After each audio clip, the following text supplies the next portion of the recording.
Hello everyone, তোমরা সবাই কেমন আছো? আশা করি ভালোই আছো। সকাল সকাল ঘুম থেকে উঠেই ভিডিওটা স্টার্ট করলাম। ঘুম থেকে উঠেই আমি আগে বিছনায় ঝাড়ি, বিছনাটা পরিষ্কার করি, কারণ আমার ঘর এলোমেলো থাকলে আমার কোনো কাজেই ভালো লাগে না। তাই আমি আগে ঘরটাই পরিষ্কার করে নিই, তারপর বাকি কাজ করে নিই। বিছনা ঝাড়লাম, বিছনা ঝাড়ে এদিকে ছেলে বলছে মা পড়াশুনো করবো, ও খাতা কলম নিয়ে বিছনায়।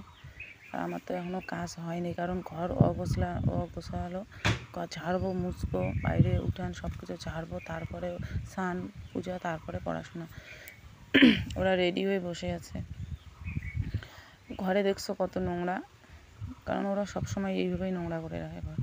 এদিকে ঝাড়ে, এদিকে কতবার ঘর ঝাড়তে হয়। যাদের বাচ্চা আছে তারা অবশ্যই জানো কেমন করে ঘর ঝাড়তে হয়, কেমন করে বাচ্চা নোংরা করে। কার বাচ্চা কেমন জানি না, কিন্তু আমার বাচ্চা খুবই দুষ্টু। ঘরটার এইভাবে ছাড়ছে, ঘরটার এদিকে ছাড়তেছে, ওইদিকে ওরা বসেই আছে। এদিকে জানলা খুলে দিছি, ঘর ঝাড়া প্রায় কমপ্লিট।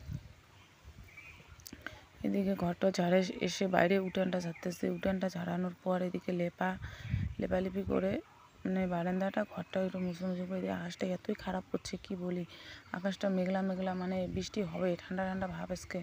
এইদিকে বৃষ্টি হয়ে আসছে, মানে বৃষ্টি হবে ভাব। আমি এদিকে স্নানটা সেরেই নিলাম, স্নান সেরে ওইদিকে রেডি হবো, রেডি হয়ে পুজো টুজো করবো, তারপর চা করবো। চাটা খাওয়া দাওয়ার পর রেডি আমি এবার রেডি হয়ে নিই। আমি এবার রেডি হয়ে নিলাম।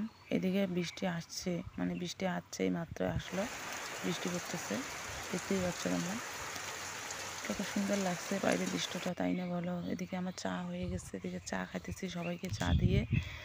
আজকে ঘরে বিস্কিট ছিল না, দেখো, তাই জন্য আমি আটার কি বানাইছি বিস্কিটের মতো ছোটো ছোটো করে।